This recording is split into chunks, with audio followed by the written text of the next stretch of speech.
Baik, Bapak-bapak dan Ibu-ibu serta hadirin semua yang dirahmati Allah Subhanahu wa taala, bila kita bicara tentang sakit, itu ada 3 penyebab utama kita sakit menurut pandangan agama Islam. Dalam perspektif agama Islam. Ini tidak termasuk golongan para nabi, para rasul misalnya, nggak termasuk. Ini golongan manusia-manusia biasa seperti kita. 3 penyebab itu adalah yang pertama karena dosa-dosa kita. Wa ma asabakum min musibatin fabima kasabat aydikum. Surat Al-Syura ayat 30, bahwa segala sesuatu musibah yang menimpa diri kita itu dikarenakan perbuatan tangan kita sendiri. Nah, sakit ini bisa termasuk ke dalam musibah apabila kita banyak dosa. Berbeda dengan sakit yang merupakan ujian bagi kita ya. Nah, apa saja itu misalkan dosa-dosanya? Dosa-dosa kita misalkan kita melakukan riba, ya, kita melakukan zina, kita minum minuman keras, itu bisa menyebabkan kita menjadi sakit. Kita bergibah, kita iri, hati kita dengki, hasad kepada orang lain. Akhirnya dari hati yang semula sehat menjadi sakit. Kemudian dari hati yang sakit ini, maka jiwa yang sakit akan memunculkan juga raga yang sakit. Muncullah penyakit-penyakit yang aneh-aneh. Dari mulai lupus misalkan, atau terkenal dengan autoimun ya, kemudian juga penyakit-penyakit degeneratif lain, entah itu jantung, kanker ya, atau misalkan diabetes dan sebagainya. Penyakit-penyakit berat akhirnya muncul, gagal ginjal begitu kan ya. Nah, penyakit-penyakit tersebut secara medis akan sulit disembuhkan karena pada dasarnya, pada awalnya bukan disebabkan oleh murni medis misalkan begitu. Ini dosa-dosa besar ini juga bisa menyebabkan akhirnya ya sakit-sakit berat itu tadi begitu kan. Terus apalagi yang kedua? Yang kedua itu setelah dosa-dosa besar adalah masalah makanan, pola makan. Makanan yang kita konsumsi itu harusnya adalah makanan-makanan yang halal dan thayyib. Itu disampaikan dalam Quran surat Al-Baqarah ya. Ya ayuhan nas kulu mimma fil ardi halalan thayyiba. Gitu kan. Jadi kebanyakan dari kita fokusnya hanya kepada makanan yang halal saja. Sementara yang tidak thayyibnya tetap kita makan. Padahal makanan-makanan yang thayyib ini sangat penting bagi kesehatan tubuh kita. Apa saja sih sebetulnya makanan-makanan yang thayyib itu? Ya. Makanan-makanan yang thayyib ini banyak disebutkan di dalam Al-Qur'an.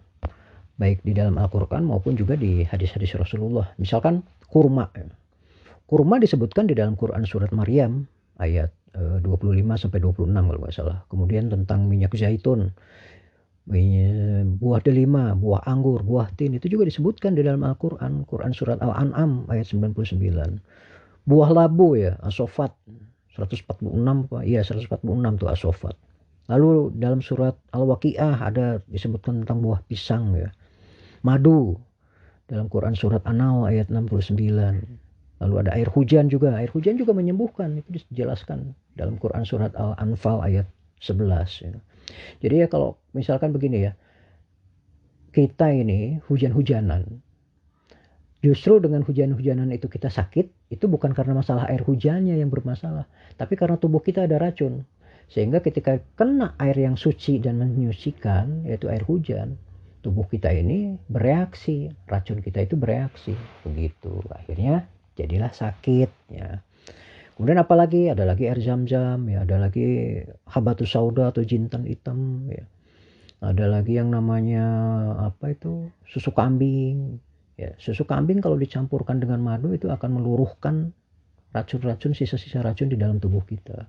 Daging kambing itu menyehatkan karena satu-satunya daging yang tidak ada kolesterolnya ya ada di daging kambing. Kecuali lemaknya ya. Lemaknya itu nggak apa-apa dimakan sedikit-sedikit. Yang jadi masalah adalah ketika kita makan daging kambing digulai. Kita makan daging kambing ditongseng. Itu akan menjadi penyakit. Gitu. Ya. Kemudian apalagi? Nah di Indonesia ini banyak rempah-rempah ya. Kayu manis, kapulaga, kemudian serai. Ya. Banyak sekali kita ini. Rempah-rempah. Ada lagi juga rimpang. Rimpang itu ada yang namanya jahe, kunyit ya. Kemudian juga kita harus juga banyak makan sayur, makan buah. Nah, ini kalau kita bicara tentang makan buah nih ya, kebanyakan kan orang sekarang ini makan buah itu terakhir. Makanan itu makanan yang berat dulu yang kita makan, baru buah. Padahal seharusnya buah dulu, baru makanan berat. Ini bukan medis loh ya yang bicara seperti ini, tapi Al-Quran, Quran surat Al-Waqiah ya, ayat 20-21. Wa fakihati mimma yatakhayyarun wa lahmi tayri mimma yastahun. Ya, itu dari buah-buahan apapun yang mereka pilih. Ini bicara tentang cara makan, bukan cara makan, mekanismenya gitu ya. Jadi dari buah-buahan apapun yang mereka pilih, dan daging burung apapun yang mereka inginkan. Jadi setelah buah-buahan baru bicaranya daging. Ayatnya itu ayat 20 tentang buah-buahan, ayat 21 tentang daging. Jadi seharusnya dari situ secara harfiah bisa kita artikan bahwa kita itu makanlah buah-buahan dulu, baru makan dan yang berat yang lainnya, entah itu daging. Sama seperti halnya ketika Rasulullah berbuka puasa memerintahkan untuk makan kurma, bukalah dengan kurma, bukan bukalah dengan yang manis-manis ya. Itu juga menjadi salah begitu kan ya. Nah, termasuk juga kalau kita ingin sehat, makanlah buah itu dengan bijinya, dengan kulitnya, dan dengan dagingnya. Caranya gimana? Caranya potong itu si buah itu ya, dipotong-potong, direndam sama air minimal 6 jam, itu menjadi fermentasi. Nah, fermentasi ini muncullah airnya itu menjadi nano probiotik ya. Itu kalau kita minum sangat luar biasa. Jadi makanan-makanan yang difermentasi itu bagus. Seperti halnya misalkan asinan ya. Kemudian tape ya, tape peyem ya, tape singkong. Itu kalau kita sakit perut coba makan gitu. Insya Allah sembuh. Karena mengandung probiotik yang sangat bagus buat tubuh kita. Apa sih probiotik itu? Gitu ya. Jadi probiotik itu semacam bakteri bakteri yang baik gitu ya, yang mampu menstabilkan metabolisme tubuh kita. Bakteri itu ada 3, ada bakteri baik, ada bakteri buruk, sama bakteri yang non-blok, yang di tengah-tengah, tidak baik dan tidak buruk. Nah, yang jumlah paling banyak di dalam tubuh kita itu adalah bakteri yang non-blok ini tadi. Ketika kita makan makanan yang baik, yang toib, maka dia akan menjadi bakteri yang baik, yang membantu metabolisme tubuh terus berkembang dengan baik. Dan ketika kita makan makanan yang tidak toib, makanan-makanan yang sampah dalam tanda kutip, maka bakteri yang non-blok tadi justru akan berubah menjadi bakteri yang tidak baik. Begitu ya. Nah, itu sebabnya coba kita makan makanan yang baik-baik saja, yang toib. Minum misalkan, jangan minum air yang sirup lah, air manis lah, teh. Wah, yang berasa begitu ya. Coba minum misalkan air jam-jam. Mahal ya namanya juga. Kita di Indonesia, bukan di Arab. Kalau di Arab kan gratis ya. Di Mekah itu gratis sudah. Masjidil Haram gratis sudah kita minum sepuasnya. Air jam-jam. Karena apa air jam-jam? Air jam-jam itu dia merupakan minuman alkali. pH-nya pH basa. pH-nya sekitar 8. Jadi minuman basa. Minuman basa ini sama seperti halnya ASI. Makanya kenapa antara bayi yang minum ASI dengan bayi yang minum susu formula kualitasnya berbeda, baik dari sisi kulitnya, kekenyalan dan kelembutan kulitnya berbeda dengan bayi yang minum susu formula. Termasuk kecerdasannya juga, imunitas tubuhnya juga berbeda. Ya karena itu tadi, minuman yang diminumnya itu adalah minuman yang alkalinya tinggi. Dan bagus memang kualitas ASI itu. Berbeda dengan formula ya, susu formula. Nah, begitu juga dengan minum jam-jam. Kalau kita banyak minum air jam-jam, insya Allah badan kita juga sehat, bagus, kulit kita juga kencang begitu, dan menyehatkan. Kalau di kita ini mungkin minuman yang pH-nya basa itu air kelapa muda. Beda ya, kalau air kelapa tua itu kan banyak mineral, asam aminonya tinggi. Tapi kalau air kelapa muda itu dia basa, bagus buat kesehatan kita, untuk jadikan minuman sehari-hari. Gitu ya. Nah, kembali kalau kita bicara tentang air jam-jam, kebanyakan kan dari kita kalau minum air jam-jam ngapain coba sebelumnya? Berdoa. Doanya apa? Doanya itu yang kayak misalkan, ya Allah berilah saya kesehatan, kan begitu kan, kesembuhan atau jodoh misalkan, rezeki yang banyak kan begitu ya. Berbeda dengan para orang-orang terdahulu. Ya, misalkan Imam Hambali berdoanya tuh memohon supaya dengan minum air jam-jam ini hilang rasa hausnya di padang mahsyar. Luar biasa enggak? Imam Syafi'i dengan minum air jam-jam ini meminta supaya dia mudah hafal Al-Quran. Supaya matinya, supaya hidupnya itu berakhir dengan husnul khotimah. Visioner mereka itu. Supaya mereka berdoa juga supaya mereka menjadi ulama umatnya ini. Dan dikabulkan oleh Allah. Begitu. Maka coba, air zam-zam itu kan sesuatu yang luar biasa. Bayangkan dari zaman Nabi siapa itu? Nabi Ibrahim kan ya. Sampai saat ini air zam-zam mengalir deras tidak pernah berhenti. Terus keluar dengan kandungan mineral yang sangat luar biasa. Menyehatkan. Dan dari dulu sampai sekarang tidak pernah berubah. Tidak pernah habis. Nah, dengan air yang sangat luar biasa itu, ayolah kita doanya itu jangan doa yang ecek-ecek. Doanya itu doa yang jauh ke depan. Begitu. Ya, jadi ayo kita mulai sekarang makanlah makanan-makanan yang thayyib. Jangan sampai makanan yang kita makan ini makanan yang sampah lah ibaratnya ya, tanda kutip gitu ya. Itu penyebab yang kedua. Jadi penyebab yang pertama adalah dosa, penyebab yang kedua adalah makanan, ya kan? Pola makan halal dan thayyib. Ya. Yang ketiga adalah pola hidup. Atau yang dimaksud dengan pola hidup di sini adalah sunnah, mengikuti sunnah-sunnahnya Rasulullah. Ada berapa ribu hadis yang membicarakan tentang pola hidup. Suri toladannya Rasulullah, bagaimana beliau cara makan, duduk di bawah, bagaimana beliau caranya, misalkan begini, untuk sehat itu salah satu cara yang beliau lakukan adalah mandi sebelum sholat subuh, mandi sebelum subuh, sebelum masuk waktu subuh.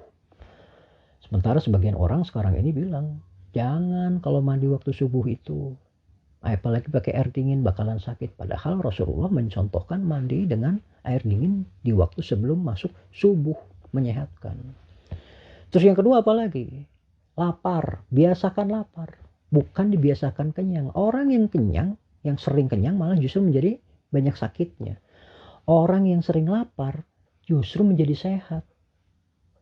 Ya, kenapa orang yang lapar sehat? Begini, ada yang namanya kolbu. Kata Rasulullah itu ada suatu daging di dalam tubuh yang apabila daging itu rusak maka tubuhnya menjadi rusak. Yang dimaksud daging itu adalah hati. Nah, rajanya hati itu disebut namanya kolbu. Kolbu ini makanannya apa? Makanannya adalah tidak makan.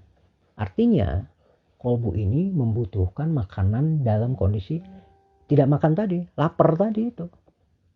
Dengan lapar maka ini menjadi makanan bagi si kolbu. Dengan lapar maka ibadahnya menjadi lebih bagus. Orang yang makan, banyak makan, ibadahnya jelek.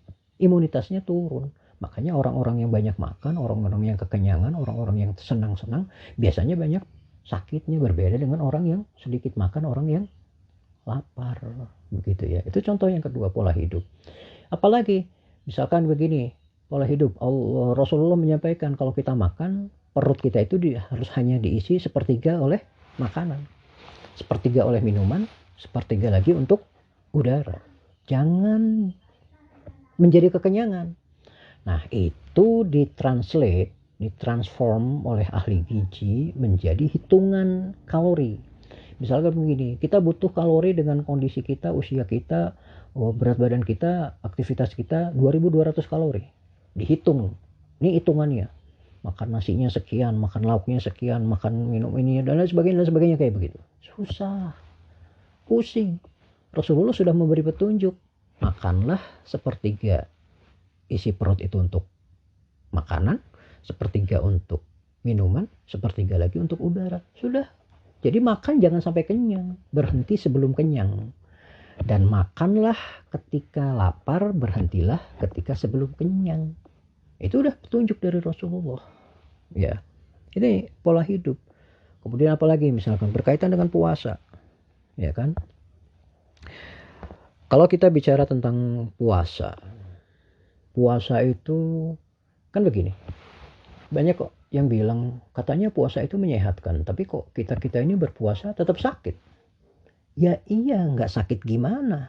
Pola puasa kita itu pola balas dendam ketika buka puasa. Kita puasa 12 jam sampai 13 jam. Ketika buka puasa, balas dendam.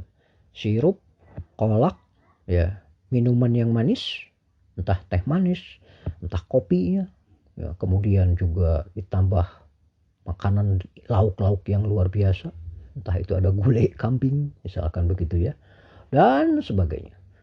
Udah gitu ada lagi yang makannya misalkan kalau di mana di Sunda ini ada mie comot, ada kerupuk banjur, yang begitu-begitu makannya. Bagaimana tubuh kita menjadi sehat? Tetap nggak akan sehat. Belum lagi sahurnya pun juga balas dendam. Padahal seharusnya akhirnya begini, sholat maghribnya diakhirkan begitu kan, ketika puasa. Padahal seharusnya puasa itu menyebabkan tubuh kita sehat, karena dengan puasa, dengan lapar, sel-sel tubuh kita itu dimakan, sel-sel tubuh kita yang rusak itu dimakan oleh tubuh ketika dalam kondisi lapar tubuhnya. Jadi begini, ketika lapar jangan langsung makan, tahan sekitar 30 menit, 40 menit, 50 menit, 1 jam gitu ya, supaya ada kesempatan tubuh itu memakan sel-sel tubuh kita yang rusak. Disitulah kondisi kita menjadi sehat. Kalau kita kan enggak, selesai buka puasa langsung kita makan, ya makannya ya makanannya begitu lagi gitu kan. Kayak misalkan gula, udah jelas-jelas gula itu menyebabkan kita sakit, apalagi gula yang rafinasi. Padahal kita itu nggak butuh gula, kita itu butuh manis. Nah, manis ini bisa kita substitusi, bisa kita ambil dari sumber yang lain, misalkan dari madu, dari buah-buahan, fruktosanya, glukosanya juga ada di situ. Jangan terus segala macam dikasih gula pasir ya. Kopi itu juga bagus. Kopi itu menyehatkan, tapi jangan pakai gula. Kopinya murni kopi pahit. Kalau mau tambahkan madu. Rasanya aneh ya, pasti aneh begitu ya. Kayak misalkan kurma nih. Kenapa kurma disebut makanan sebagai makanan yang baik? Karena kurma itu mengandung prebiotik. Kurma itu makanan yang tinggi seratnya, yang mengenyangkan, dan kurma itu sangat luar biasa. Bila dimakan dalam jumlah genap menjadi karbohidrat, bila dimakan dalam jumlah ganjil menjadi enzim dan protein. Ya, dan lain sebagainya begitu ya, dan gizi-gizi yang lainnya, kan luar biasa kurma itu. Bayangkan, tahu tempe ya, tempe mentah. Tempe itu bagus selama dia tidak digoreng, karena tempe itu kalau digoreng hilang, hanya sisa karbohidratnya saja gitu ya, si ininya rusak gitu, apa namanya, kandungan yang lainnya rusak. Tempe mentah, kita makan tempe mentah dicampur dengan kurma, jadikan sandwich, makan itu yang namanya makanan tersebut berarti kan mengandung probiotik dan prebiotik. Makan itu, tubuh kita itu akan luar biasa berterima kasihnya kepada kita, karena makanan tersebut makanan yang memang diperlukan oleh tubuh kita. Insya Allah kenyang. Kemudian minumnya apa? Minumnya ya jangan minum minuman yang tadi saya sebut, sirup lah, kopi ya yang pakai gula, teh manis, teh botol, dan minuman-minuman yang berasa. Jangan, ganti pakai minuman yang rempah-rempah, kunyit, jahe, siram sama air panas, diaduk pakai serai ya kan, serainya digeprek sedikit ujungnya, simpan di situ, direndam di situ, tambahkan jeruk nipis, tambahkan madu, jadi minuman sehari-hari. Buka minum itu, sahur minum itu.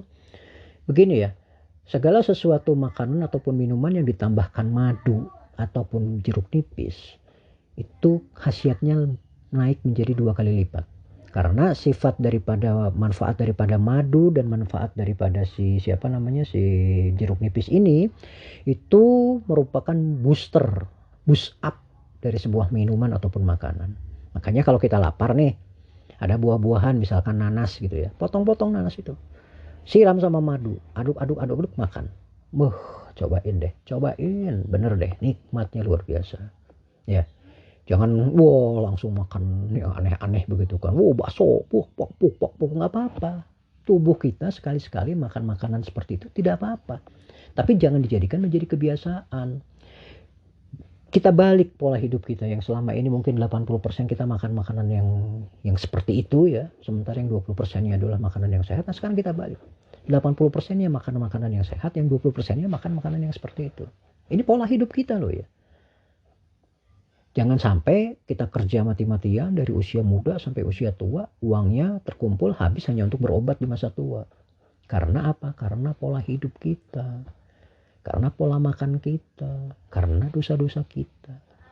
Gitu ya. Jadi tolong ya kan, ya, kalau kita pengen hidup sehat, ayo kita mulai dengan seperti itu gitu kan.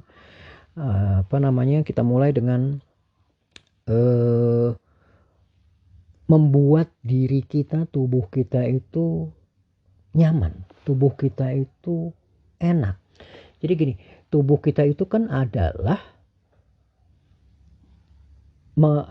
mengandung saripati tanah, ya. Karena leluhur kita Nabi Adam alaihissalam itu diciptakan dari tanah.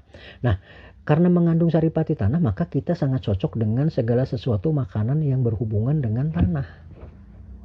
Ya, misalkan itu adalah tumbuh-tumbuhan, kan begitu ya, kacang-kacangan, buah-buahan, sayuran. Itu akan sangat cocok dengan tubuh kita karena memang dari tanah, begitu ya. Nah, itulah sebabnya kenapa kalau kita makan makanan yang sumbernya dari tanah itu, tubuh kita cocok, langsung klop, sehat sudah.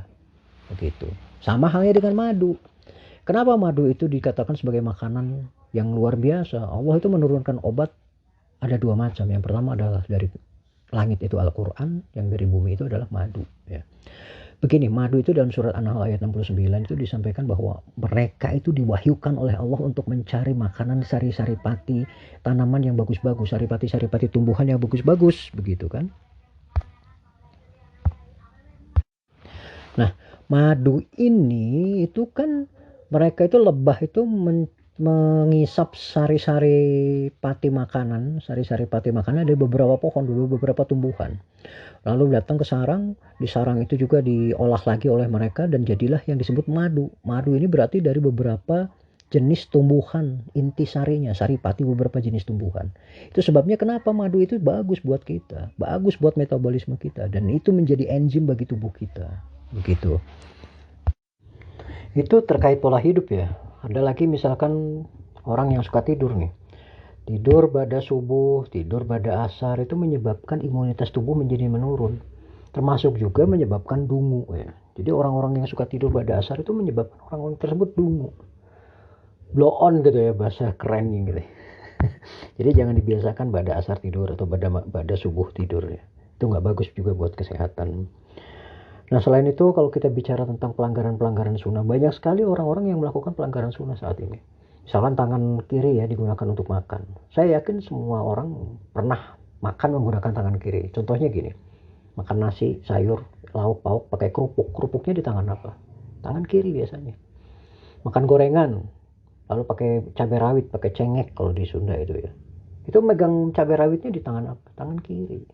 Makan pisang, pegang tangan kiri, kupas kulitnya pakai tangan kanan, langsung dimasukkan ke dalam mulut. Kondisi si pisang tersebut masih dipegang oleh tangan kiri. Nah, kita asumsikan bahwa misalkan pelanggaran sunnah itu menyebabkan jin tertawa bergembira, muat, gak ditutup mulutnya, ketawa mereka itu, masuklah jin ke dalam tubuh kita karena pelanggaran sunnah. Berbohong, masuk juga jin itu. Entah ada berapa puluh jin, berapa ratus jin, berapa ribu jin yang pernah masuk ke dalam tubuh kita. Ada yang hanya lewat, dia keluar lagi. Ada yang menetap di dalam tubuh kita. Ketika mereka menetap di dalam tubuh kita, akhirnya apa? Mereka masuk ke dalam aliran darah kita. Mereka mengikuti aliran darah seperti hal yang disampaikan oleh Rasulullah, bahwa jin atau setan laknatullah itu mengikuti aliran darah di dalam tubuh kita. Sampai di satu organ tubuh tertentu, diam di situ.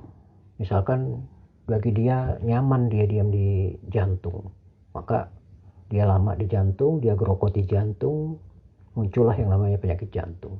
Dia diam di selaput otak, muncullah penyakit di situ. Dia diam di rahim, muncullah juga penyakit di situ. Dia diam di lever, muncullah penyakit di situ. Ya, mereka seperti itu. Mereka merasa nyaman di dalam tubuh, tidak pernah dibuang, tidak pernah diusir, tidak pernah diapa-apain. Mereka makan organ-organ tubuh tersebut, jadi akhirnya rusak.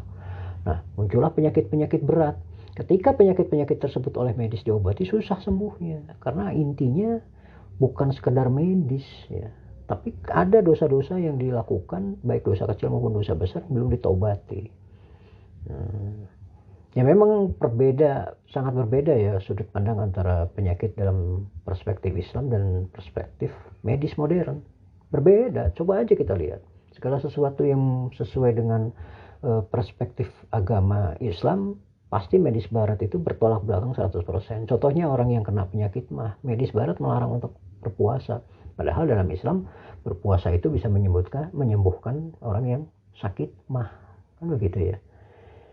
Jadi banyak sekali gitu ya. Nah, hadirin semua coba kita renungi lagi ya tentang pelanggaran-pelanggaran sunnah. Begitu banyak yang kita lakukan di situ. Nah, pelanggaran sunnah ini apakah menyebabkan kita dosa? Dosa juga. Dosa-dosa kecil mungkin bisa kita lakukan di situ, gitu ya. Karena dosa besar itu awalnya itu kan, kita melakukan dosa besar itu awalnya karena kita cinta dunia. Sementara jin laknatullah, setan-setan itu menjerumuskan kita melalui cinta dunia tadi. Nah, ketika kita cinta dunia, masuklah kita, terjerumus lagi kita ke dalam dosa-dosa besar. Jadi dosa-dosa besar tadi akhirnya sakit ya, seperti yang tadi saya sampaikan gitu kan. Nah, ketika sakit ini sebetulnya Bapak Ibu sekalian bisa menyebabkan kita murtad. Itu sebabnya kenapa setan sangat suka sama orang yang sakit. Bahkan mereka itu sangat suka untuk menyebabkan orang sakit, orang celaka. Kenapa? Karena ketika orang sakit, orang terkena musibah, dia akan mengeluh. Dia tidak bersyukur, dia akan lupa dengan bersyukurnya, dia akan mengeluh. Nah, mengeluh ini kan membuka pintu menuju ke arah neraka tadi. Tidak bersyukur sama Allah, mengeluh. Dari mulai mengeluh yang kecil skalanya, mengeluh skalanya menjadi besar, lupa sama rahmatnya Allah, mencaci makinya Allah misalkan. Putus asa dari rahmatnya Allah, putus asa dari pertolongan Allah. Wah, sakitnya kayak begini dan begitu, ucapan-ucapannya sudah sudah keluar dari fitrahnya begitu ya, fitrah manusia yang seutuhnya, fitrah manusia yang benar. Akhirnya apa? Dari situ mulailah ibadahnya terganggu, ibadahnya berkurang, sholat-sholatnya berkurang. Dari mulai sholat Jumat mungkin ditinggalkan, puasa-puasanya ditinggalkan, baca Qur'annya ditinggalkan, lama-lama sholat wajibnya ditinggalkan. Itu yang diharapkan oleh mereka. Akhirnya murtad dia dan meninggal dalam kondisi dia tidak pernah sholat lagi. Begitu, itu tujuannya mereka. Jadi sebetulnya dari perspektif Islam, bagaimana dong cara penyembuhan atas penyakit-penyakit seperti yang tadi saya sebutkan, penyakit-penyakit berat? Ada beberapa hal yang bisa dilakukan. Yang pertama adalah begini. Dalam Islam yang namanya pengobatan itu ada dua hal yang diakui. Yang pertama adalah apabila dia memenuhi syarat syariah. Itu syarat syariah itu adalah yang sesuai dengan agama kita. Yang kedua adalah dia memenuhi syarat kauniyah. Kauniyah itu adalah sesuai dengan atau sesuatu yang bisa dibuktikan secara ilmiah, secara ilmu pengetahuan, misalkan ilmu-ilmu kedokteran. Dukun enggak, dukun itu enggak masuk dengan ilmu kedokteran maupun syariah. Misalkan begini, ada kan sekarang ini banyak orang yang dioperasi ya oleh para dukun ya. Dioperasi, dibelek kulitnya, diambil seolah-olah apanya gitu yang sakitnya, kemudian ditutup dengan jempolnya dia. Pasiennya nggak kerasa sakit. Itu bohong, itu setan yang kerja itu. Bohong itu semua. Nggak ada pasien yang bisa sembuh seperti itu. Kalaupun sembuhnya karena hanya suatu kebetulan saja. Ya, banyak lagi kan pasien-pasien yang sakit-sakit misalkan ditransfer penyakitnya ke kambing, transfer penyakitnya ke dalam telur, transfer penyakitnya ke kelapa, itu semuanya bohong, sihir itu semua. Karena memang sihir itu sudah sejak zaman dulu sudah ada. Untuk mengelabui iman manusia ya dengan cara itu, karena orang yang sakit biasanya membutuhkan kesembuhan. Akhirnya segala cara diambil, segala cara ditempuh supaya sembuh. Yang penting adalah sembuh bagi dia, begitu kan. Nah, kalau kita bicara tentang sakit tadi ya, kita mundur sebentar. Kan ada juga nih orang yang menyatakan, kan ini sudah takdir saya makanya saya sakit. Betul sekali, saya sepakat dan saya setuju yang namanya takdir itu. Cuman takdir itu ada dua macam. Yang pertama adalah takdir mutlak. Takdir mutlak ini, takdir azali ini adalah sesuatu yang tidak bisa dirubah. Misalkan begini, kita lahir dari rahimnya ibu kita, nggak bisa dirubah. Kita lahir karena dengan warna kulit kita seperti ini, nggak bisa dirubah. Kita lahir dengan jenis kelamin seperti kita ini, nggak bisa dirubah. Itu sudah mutlak. Kita mati nanti dalam kondisi tanggal sekian, bulan sekian, tahun sekian, jam sekian, kondisinya bagaimana, itu sudah mutlak, nggak bisa dirubah. Kita lahir dengan kondisi badan kita cacat, itu juga takdir mutlak, nggak bisa dirubah. Sementara yang lain-lain itu takdir pilihan. Kita ditetapkan oleh Allah, kalau kamu mengambil jalan ini maka kamu akan sakit. Tapi kalau kamu mengambil jalan ini maka kamu akan sehat. Ketika kamu sakit, maka kalau kamu mengambil jalan ini kamu akan sembuh. Tapi kalau kamu tetap mengambil jalan ini maka kamu akan tetap sakit. Itu pilihan. Makanya ketika kita sakit, itu pilihan kita mau berobat atau tidak. Itu sama-sama takdir. Kita nggak berobat itu adalah takdir, kita berobat juga takdir. Nah, ketika kita berobat, kita lari berobatnya ke dukun, itu juga takdir. Kita berobatnya ke dokter, itu juga takdir. Kita berobatnya sesuai dengan syariat agama, itu juga takdir. Pilihan semuanya itu gitu ya. Jadi jangan bilang itu kan semua karena sudah takdir, ya sudah kita terima aja apa adanya. Nggak bisa kayak begitu, konsep takdir nggak seperti itu. Kalau seperti itu gimana ya? Pencipta takdir ini kan seolah-olah menjadi setir oleh manusia, padahal tidak. Segala sesuatu yang dilakukan oleh manusia itu sudah atas kehendak Allah. Begitu. Sama halnya seperti ya itu tadi lah. Kita keluar lewat jendela, kita keluar lewat pintu, kita keluar lewat pintu dapur, kita keluar lewat pintu samping, kita keluar lewat pintu ruang tamu, itu takdir semua, pilihan kita. Cuman ujungnya akan tetap sama. Misalkan tadi, kita akan meninggal, misalkan gitu ya, di Pulau Karimun Jawa, pada hari Jumat, bulan apa, tahun sekian, jam sekian. Apapun yang kita lakukan sebelum kita mencapai meninggalnya itu tadi, tetap aja. Kita sembuh ya meninggalnya di situ, kita sakit ya meninggalnya di situ, kita kafir ya meninggalnya di situ, kita muslim ya meninggalnya di situ. Itu takdir yang tidak bisa dirubah. Ya, gitu ya. Nah, kita balik lagi, bagaimana sih cara kita menyembuhkan sakit dari sisi syariat agama kita? Karena itu tadi, yang pertama, ingat ya, bahwa sakit itu salah satunya adalah karena dosa-dosa kita, karena musibah. Apa sih ciri-ciri sakit yang merupakan musibah dan bagaimana ciri-ciri sakit yang bukan merupakan musibah atau berupa ujian? Ciri-ciri sakit yang berupa musibah itu adalah kita keluar biaya banyak. Kita banyak mengeluh atas sakit kita. Kita banyak melakukan dosa atas sakit kita. Kita bergeser pola penyembuhan kepada dukun. Itu adalah berupa musibah di antara ciri-cirinya tadi. Berbeda dengan ujian. Kalau ujian itu misalkan kita sakit, kita banyak bersyukur. Kita menerima dengan ikhlas. Ya. Kita malah meningkat kualitas keimanan kita, meningkat ibadah kita. Karena memang tujuan dari sakitnya itu adalah untuk menghapus dosa-dosa kita dan juga untuk meningkatkan derajat kemuliaan kita di hadapan Allah. Berbeda dengan orang yang sakit karena musibah. Karena dia melakukan dosa, karena dia banyak istidraj ya, istilahnya ya.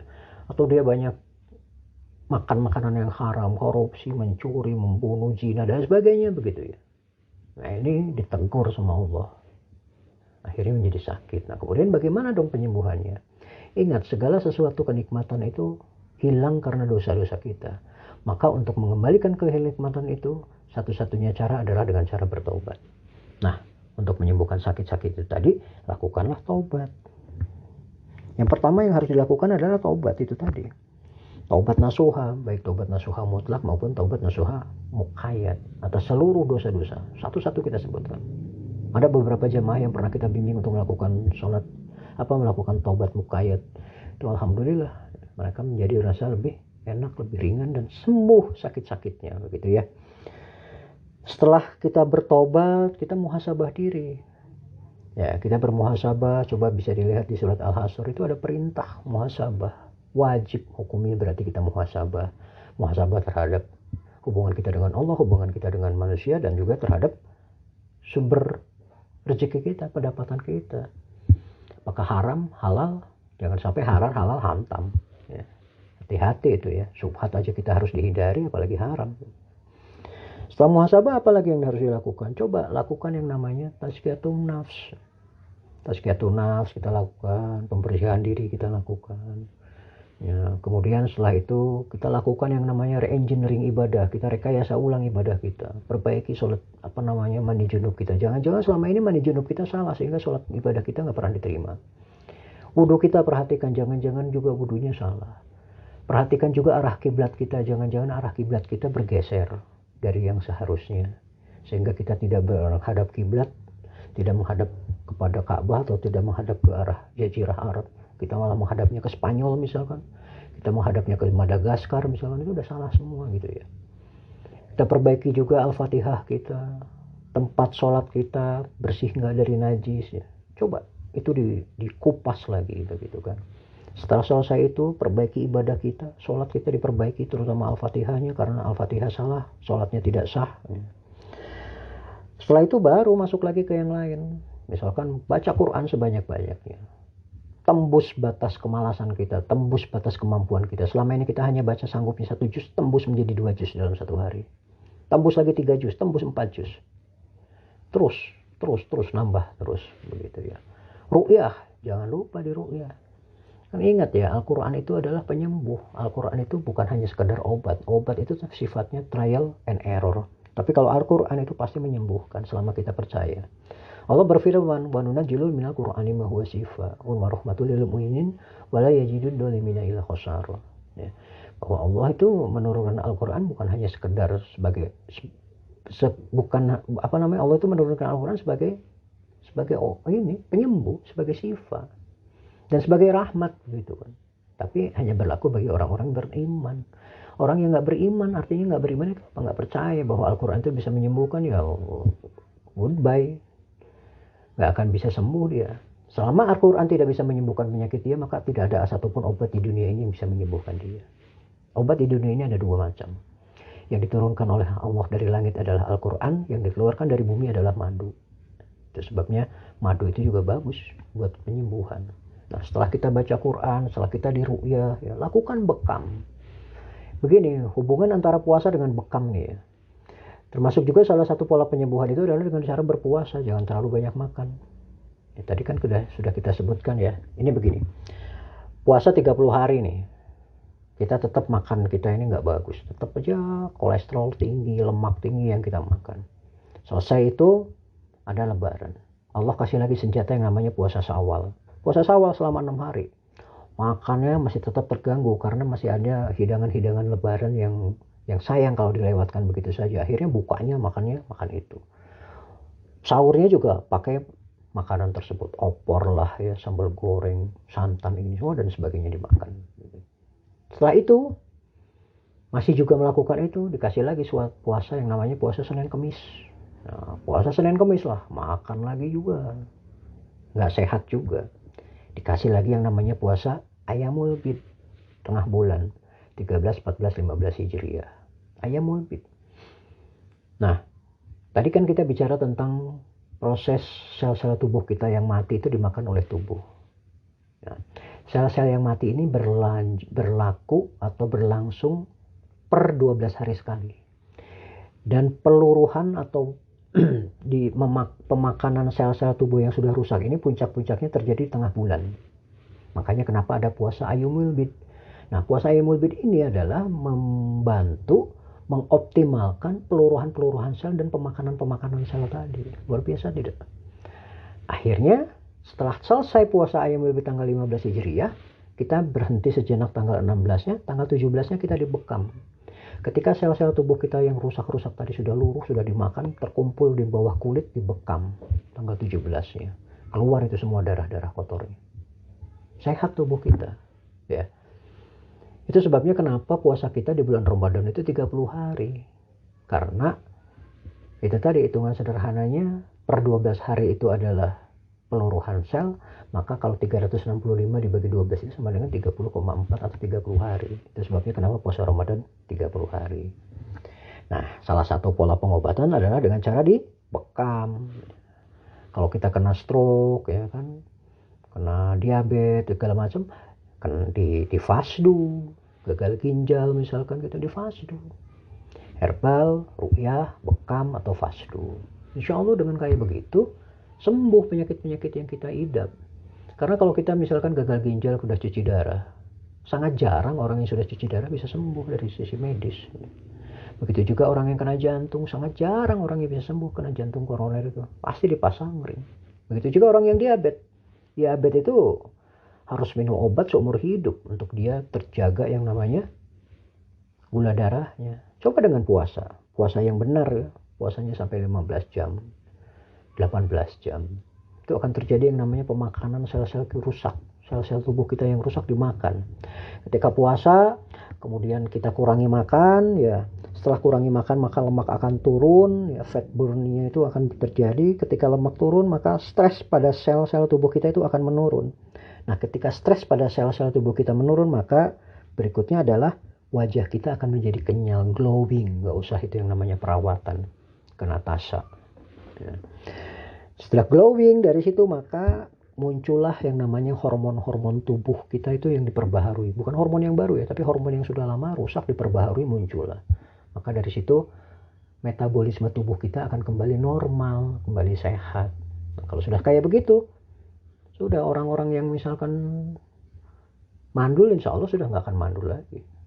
Yang nggak punya keturunan cepat itu punya keturunan. Ya.